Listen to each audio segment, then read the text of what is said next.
kasih juga kepada dua narasumber kita yang keren banget nih.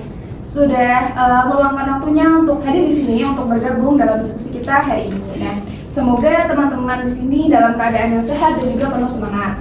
Nah, pada kesempatan kali ini nih, kita akan membahas suatu topik yang sangat penting dalam dunia bimbingan dan konseling, yaitu konselor sebagai advokat di sekolah.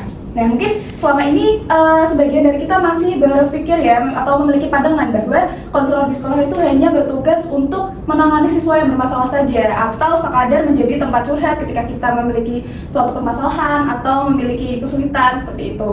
Padahal jika kita lihat secara lebih mendalam lagi nih, peran konselor itu sebenarnya jauh lebih luas dan juga strategis, di mana konselor ini memiliki tanggung jawab moral dan juga profesionalisme untuk memastikan bahwa setiap siswa itu layak mendapatkan haknya secara adil, secara umum, untuk merasa aman, dihargai, dan juga didukung dalam proses belajar serta perkembangan pribadinya. Nah, pertanyaannya nih, apakah konselor hanya mendengarkan curhatan siswa saja, atau sebenarnya mereka ini bisa lebih dari itu tugasnya, bahkan untuk memperjuangkan hak-hak dari siswanya? Nah, hari ini kita akan membahas secara lebih mendalam nih bagaimana konselor sebagai advokat, terutama di sekolah. Nah, di sini sudah hadir dua narasumber kita yang keren dan juga profesional tentunya, yang akan membantu kita untuk mengupas topik secara komprehensif. Halo Kak Mar dan Kak Nanda. Halo Kak. Halo Kak. Kak Marlinda dan Kak Nanda ini bersama-sama bekerja sama atau berkoordinasi menjadi advokat di sekolah, lingkungan sekolah seperti itu. Nah, oke, langsung saja nih. Kak Mar, mungkin banyak orang masih mengira nih bahwa konselor itu sebenarnya tugasnya cuma memberi nasihat aja kayak gitu. Nah, sebenarnya di sini apa sih maksudnya konselor sebagai advokat itu? Oke, jadi konselor advokasi itu tuh berarti itu membela atau memperjuangkan hak seseorang. Namun dalam konteks bimbingan dan konseling, advokasi ini tuh memiliki makna yang lebih profesional dan sistematis. Nah, advokasi ini tuh merupakan upaya konselor untuk memastikan bahwa peserta didik memperoleh hak-haknya itu tuh secara adil, baik dalam aspek akademik, sosial, emosional maupun perkembangan diri. Nah, advokasi ini tuh bukan tindakan emosional, tetapi advokasi itu juga bukan sekedar membela tanpa sadar, tetapi advokasi itu dilakukan berdasarkan data yang akurat, asesmen profesional, kemudian ada pertimbangan etis, kemudian terakhir itu ada pemahaman regulasi sekolah. Nah, dari itu tuh artinya itu konselor tidak hanya membantu siswa menyesuaikan diri dengan kondisi yang kurang adil, tetapi juga membantu siswa itu keluar dari kondisi tersebut secara martabat. Oke, berarti di sini konselor itu bisa dibilang melawan sistem ya, Kak? Ya, kalau sistemnya tidak adil itu ya, tetapi tentu dengan cara itu profesional melalui dialog, negosiasi atau pendekatan kolaboratif. Oh, seperti itu. Nah, menarik banget nih. Kemudian menurut Kak Nanda sendiri bagaimana? Apakah Kak Nanda juga setuju dengan statement tersebut? Saya setuju, tapi menurut saya tidak semua masalah langsung dilawan ya. Kadang konselor juga perlu melihat konteksnya dulu. Jangan sampai niat membela malah memperkeruh situasi itu sendiri gitu. Oke, nah Kak Nanda di sini menurut Kak Nanda mengapa peran advokasi ini sangat penting nih di lingkungan sekolah? Karena menurut saya siswa berada pada dalam fase perkembangan yang rentan. Tidak semua siswa ini memiliki keberanian untuk menyuarakan ketidakadilan yang mereka alami sendiri. Jadi beberapa siswa mungkin merasa takut pada otoritas, terus tidak memahami haknya, terus ada merasa dirinya ini memang pantas diperlakukan tidak adil, atau mungkin tidak tahu harus berbicara kepada siapa lagi gitu. Jadi disinilah kita sebagai konselor berperan sebagai jembatan antara siswa dan sistem sekolah. Jadi advokasi memastikan bahwa kebijakan, aturan, dan keputusan di sekolah ini tetap berorientasi pada kepentingan terbaik siswa itu sendiri. Kalau kita melihat secara lebih dalam lagi nih Kak, sebenarnya fungsi advokasi itu seperti apa sih dalam sistem di sekolah? Oke, kalau dalam sistem sekolah atau dalam prakteknya itu advokasi itu memiliki dua dimensi. Yang pertama itu ada advokasi individual. Nah, itu tuh membela hak siswa secara profesional ketika terjadi ketidakadilan, kemudian diskriminasi atau pelanggaran hak. Yang kedua itu ada advokasi sistematik. Nah, advokasi sistematik itu tuh mendorong perubahan kebijakan atau sistem yang kurang berpihak pada perkembangan peserta didik. Nah, misalnya itu ada aturan aturan disiplin yang terlalu restriktif, kemudian ada kebijakan yang tidak mempertimbangkan latar belakang siswa, kemudian terakhir itu ada perlakuan diskriminatif terhadap kelompok tertentu. Nah, jadi advokasi sistematik ini tuh bertujuan untuk menciptakan lingkungan sekolah yang lebih adil dan inklusif. Jadi saya menambahkan sedikit ya, jadi advokasi itu juga berkaitan dengan hak asasi manusia begitu. Jadi setiap siswa ini memiliki hak untuk mendapatkan pendidikan yang layak, terus mendapatkan perlakuan yang adil, merasa aman di lingkungan sekolahnya, dan mengembangkan potensi dirinya. Ketika hak tersebut terhambat, konselor memiliki tanggung jawab moral dan profesional untuk bertindak. Sekarang kita masuk nih ke peran secara konkretnya seperti itu. Sebenarnya apa aja sih peran konselor ketika menjalankan advokasi di sekolah? Oke, jadi untuk perannya sendiri itu ada beberapa ya. Yang pertama itu sebagai informator. Nah, ini tuh konselor itu memberikan informasi yang akurat mengenai hak dan kewajiban siswa. Yang kedua itu sebagai mediator. Nah, konselor ini menjembatani komunikasi antara siswa dan pihak sekolah. Yang ketiga ada sebagai negosiator. Nah, negosiator ini tuh konselor membantu mencari solusi terbaik melalui dialog dan musyawarah. Kemudian terakhir itu sebagai agen perubahan. Nah, jika ada sistem yang kurang adil, maka konselor dapat mendorong perbaikan kebijakan tersebut. Yang perlu dipahami, yang penting dipahami itu advokasi bukan berarti bahwa konselor itu memusuhi pihak sekolah. Justru sebaliknya, advokasi ini dilakukan melalui pendekatan kolaboratif bersama wali kelas, terus guru mata pelajaran, kepala sekolah, orang tua, bahkan pihak eksternal bila diperlukan gitu. Tujuannya bukan menyalahkan, tetapi mencari solusi terbaik bagi perkembangan siswa itu sendiri.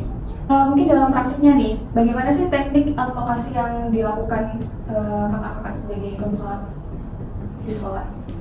Oke, jadi untuk tekniknya itu tuh yang pertama itu ada dialog. Nah, dialog ini tuh komunikasi terbuka untuk membangun pemahaman bersama. Kemudian itu ada negosiasi. Nah, negosiasi ini tuh mencari titik temu yang adil tanpa merugikan siswa. Kemudian ada diskusi atau forum klarifikasi. Nah, itu tuh menghadirkan pihak terkait untuk membahas permasalahan secara objektif. Nah, kemudian dan biasanya itu dilakukan secara kolaboratif. Sebenarnya kolaboratif itu apa sih maknanya? Jadi kolaboratif itu bermakna konselor tidak bekerja sendirian gitu kak, yang bisa melibatkan orang tua, terus wali kelas, kepala sekolah, bahkan komunitas jika diperlukan begitu. Oke, berarti di sini itu konselor juga harus memahami ya tentang regulasi. Iya kak, itu tuh harus sangat memahami, karena kalau tidak memperjuangkan hak siswa, konselor itu harus tahu dasar hukumnya itu apa. Misalnya prinsip hak asasi manusia itu setiap individu berhak atas pendidikan, kemudian perkembangan dirinya. Oke, nah ada suatu pertanyaan nih. Berarti apakah semua siswa itu membutuhkan advokasi kak? Kalau itu tuh menurut saya tidak semua, karena biasanya layanan advokasi ini tuh diberikan kepada siswa yang mengalami hambatan ketidakadilan sosial. Misalnya korban bullying, siswa dari keluarga yang kurang mampu, kemudian ada siswa yang mengalami diskriminasi. Dan yang paling penting gitu kak, advokasi itu bertujuan untuk membalikan siswa ke posisi tahap perkembangannya gitu. Artinya setelah dibela, siswa itu tetap aktif, berkembang dalam aspek pribadi, sosial, akademik, bahkan karirnya itu sendiri begitu. Oke, berarti intinya tidak semua siswa bisa diberikan layanan advokasi ya. Jadi hanya siswa-siswa tertentu seperti korban bullying atau dari keluarga yang kurang mampu atau tadi siswa yang mengalami diskriminasi ya. Dan di sini juga ternyata advokasi konselor sebagai advokat di sekolah itu bertujuan untuk mengembalikan siswa ke posisi perkembangannya seperti itu ya kak. Nah,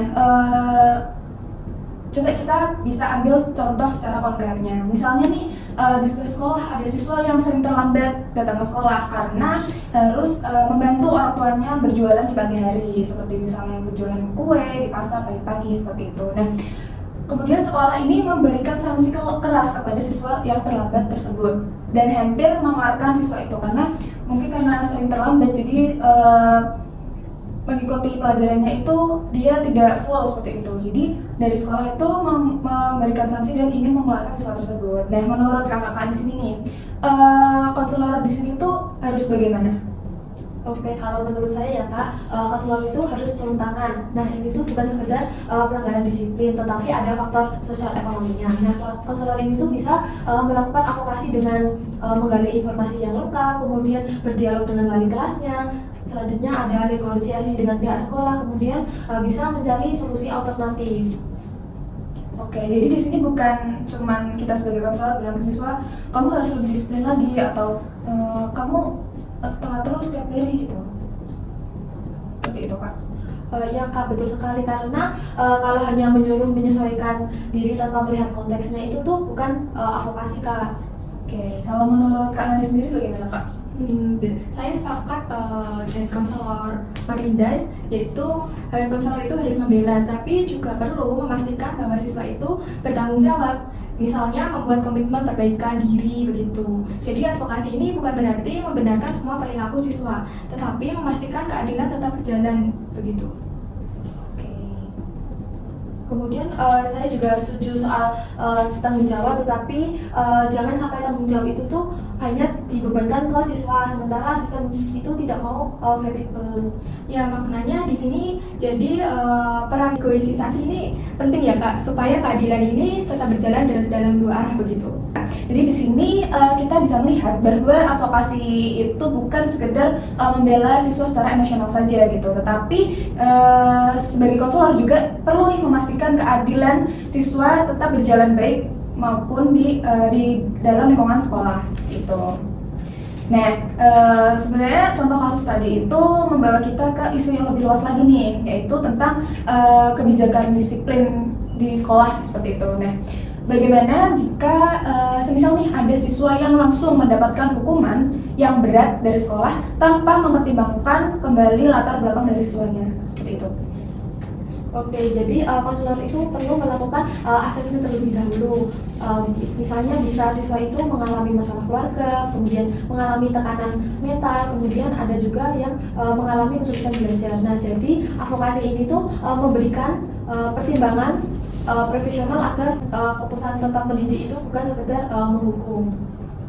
Jadi hukuman dalam pendidikan ini seharusnya bersifat korektif dan edukatif, bukan represif gitu ya Kak. Konselor membantu untuk memastikan kebijakan disiplin ini tetap berorientasi pada perkembangan siswa itu sendiri begitu. Tentu tidak semua orang bisa menjalankan peran ini nih, karena mungkin ini cukup berat ya kalau di sekolah gitu, dan mungkin takutnya nanti ada pihak-pihak tertentu yang tidak terima nih, mungkin dari salah satu guru atau mungkin wali kelasnya mungkin tidak terima gitu. Ininya kayak kalau anaknya itu sering terlambat ya udah harus didukung seperti itu. Nah, sebenarnya karakter apa sih yang perlu dimiliki oleh konselor gitu, apalagi untuk menyikapi permasalahan tersebut?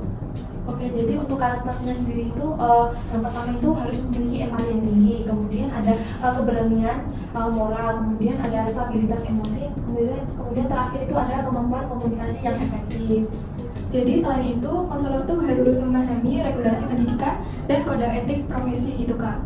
Advokasi tidak boleh melanggar etika tentunya, terus kerahasiaan klien tetap dijaga, dan kepentingan terbaik siswa ini selalu menjadi prioritas utama gitu Kak. Sebenarnya apa sih yang menjadi tantangan terbesar nih dalam menjalankan advokasi di sekolah? Oke, untuk tantangannya itu terkadang ada perbedaan sudut pandang dengan pihak tertentu gitu Kak. Atau keterbatasan kebijakan dan sumber daya gitu Kak. Namun tantangan ini dapat diatasi melalui komunikasi profesional dan pendekatan kolaboratif begitu. Mungkin jika advokasi ini berjalan secara optimal nih, apa sih dampaknya bagi lingkungan sekolah terutama di siswanya itu sendiri? Siswanya itu merasa dihargai dan aman. Terus untuk sekolah menjadi lebih inklusif, adil, dan humanis begitu. Advokasi ini bukan hanya menyelesaikan masalah, tetapi membangun budaya sekolah yang menghormati martabat setiap peserta didik begitu.